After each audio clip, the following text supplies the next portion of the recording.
చెప్పేసి నేను తెలుగు చేసుకోవడం అని చెప్పేసి న్యాచురల్గా ఉన్న ఫుడ్లో క్యాల్షియం తీసుకోవడం మనకి రోజు డెవలప్ ఆ టాబ్లెట్ వేసుకోవడానికి జీవితం ఒకసారి అలవాటు చేసాం. ఇంకా మనం ఎంత క్యాల్షియం ఫుడ్ కన్నా ఈ ఫుడ్లో క్యాల్షియం తీసుకోవాలి, ప్రాసెస్ చేసుకోవాలి. దానికి ఈజీ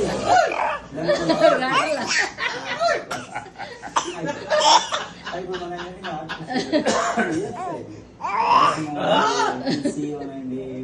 బి కాంప్లెక్స్ అవ్వండి, న్యాచురల్గా తీసుకునే అలవాటు బాడీ ఉంది, మనకి సరదాగా ఉంది. ఎప్పుడైనా ఆర్టిఫిషియల్ ఇస్తున్నాము బాడీ న్యాచురల్ తీసుకోవడం మానేస్తాం.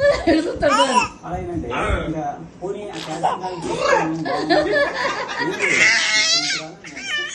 తీసుకోవడం వల్ల అనుకోసారి ఆ ఆర్టిఫిషియల్ క్యాల్షియం తీసుకోవడం ఏంటంటే చూడాలి అంటే బాడీకి అది తీసుకునే గుణాన్ని మనం ఈ ఆర్టిఫిషియల్ ఇచ్చి దాన్ని మనం న్యాచురల్ క్యాల్షియం తీసుకునే గుణాన్ని ఎక్కువకూడదు. వాటర్ అయిపోయి లేనప్పుడు